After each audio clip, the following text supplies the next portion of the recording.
Welcome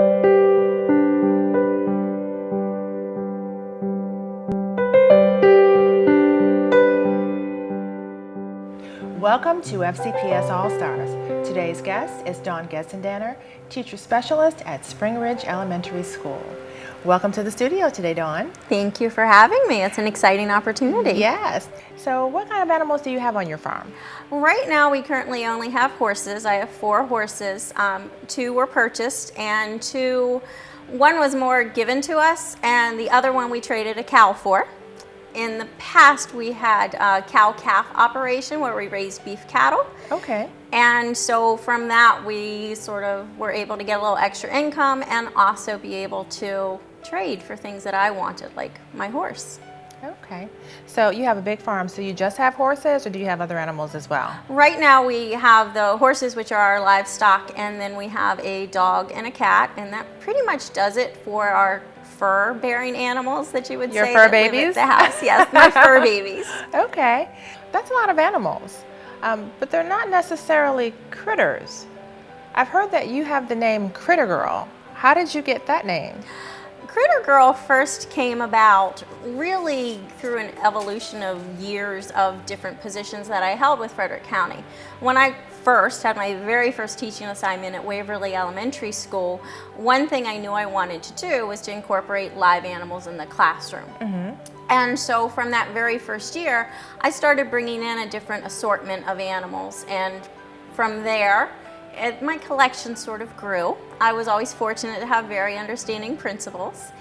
And once I became a teacher specialist for elementary science, then I was able to use those animals in all schools across the county.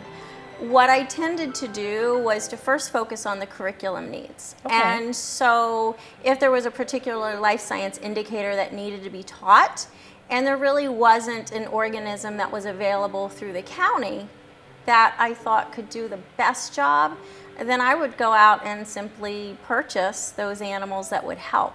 That's how I started my tarantula collection. Collection? Yes. How many do you have? I have 5 currently. In the past, though, I've had as many as a dozen. So there's an indicator in science that talks about how animals can alter their environment in order to help them to survive. And with tarantula species, there are some species that like to burrow under and create sort of caves and holes. There are also tarantulas and trapdoor spiders that actually build a little trapdoor device in order for them to capture their prey. Really? Of course, we're all familiar with the orb weave web spiders that build those fabulous webs out in nature. But then we also have arboreal tarantulas that live up in trees. And so There are tarantulas that live in trees? Yes, not a ton, but there are some. The majority of tarantulas need to stay on the ground because if they were to fall from a distance even as little as 6 inches, their abdomens can split open and they can die. So the majority of tarantulas live on the ground and they dig burrows. However, the pink-toe tarantula in particular will live in a tree. And so they alter their environment. Is that in the United States? I just need to know. No. Okay. They're South American species. All right, I feel a lot better. Yeah. So how many different types of critters do you actually have?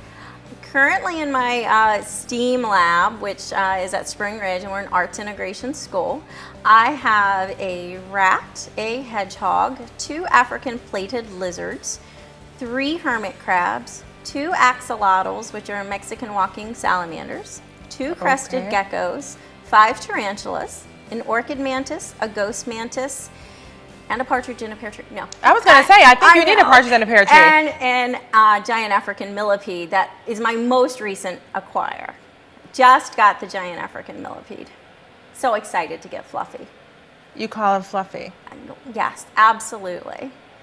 Did you bring a critter friend with you today? I did actually bring a critter friend with me today. I brought Colonel Corn, who is a corn snake. And corn snakes are actually considered one of the best species of snakes in order to be handled and for children and as first-time pet snakes. Typically because I call them the spaghetti noodle of the snake world. They're, for the most part, very non-aggressive. They like just curling around and hanging out on you, as you can see. Also, when you think about the bigger species such as boas and pythons, if they wanted to bite and do damage, they could. With a corn snake, when people ask me, well, does it bite?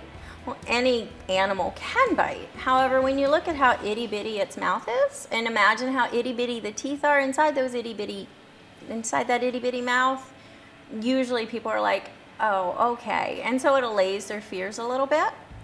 The other largest question I get is it poisonous? And so having students then understand the difference between poisonous and venomous is again something important. Things are poisonous if you, say, lick them and would get sick. Venomous contains You don't have to worry the about that fangs. with me at Yes, all. yeah, and the same thing with the tarantulas. I don't recommend licking the tarantulas. They're a little furry. Just a little bit. Yes. So what is the biggest benefit you've seen by having live organisms in class versus not having live organisms? All right, well, first of all, it makes the life and environmental science curriculum come alive. And with the new Maryland State Science Standards, there are so many different avenues where having live organisms are beneficial to the students. It also increases their empathy towards living organisms and helps them overcome their fear. A lot of times, if you have students and you bring out something such as a snake, you're bound to get one or two that are very fearful.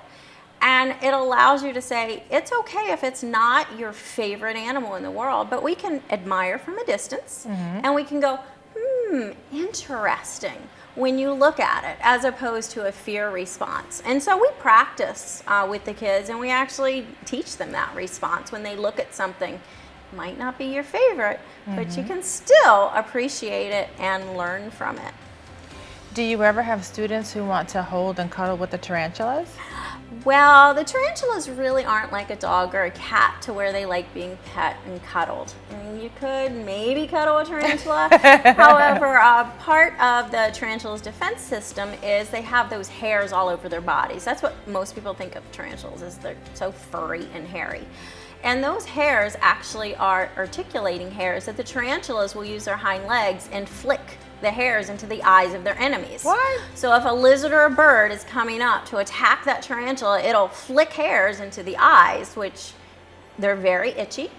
And so then the animal will hopefully leave the tarantula alone. Tarantula hair was actually one of the first ingredients in itching powder, which is a gag gift that was popular back in the 50s and 60s. That's what that was? They put on you to make you itch? Yes. Who thought of using that? I guess some practical joker somewhere thought it would be funny. Now, how long do tarantulas live? Well, it's interesting because female tarantulas will live about 30 years or so. 30 years? About 30 years. Unfortunately, their male counterparts only have an average lifespan of about 5 years. So if you're a boy, you're not going to live quite as long. And you really can't tell the difference between males and females until they reach maturity. So until your tarantulas are grown up, you don't know whether you have a girl or a boy. And how long do snakes like kernel corn live? Snakes like kernel corn kept in captivity can live upwards to 20 to 30 years as well, just depending on their care, making sure they have proper light, heat, and food source. What's the best thing about being Critter Girl? I think the best thing about being Critter Girl is the excitement that I see in the students' faces when they come into my lab, or when I'm doing a special evening event at a school and they're amazed that these creatures are right there in front of them that they can see, they can hold, and also being able to teach others about the care of the organisms and relate it back to the science curriculum. Well, that's wonderful. Well, thank you so much for joining us today, and thank you, Colonel Corn, for joining us and being so tame and keeping your distance. Thank you for joining us as well. Stay tuned for our next episode, and in the meantime, shine on.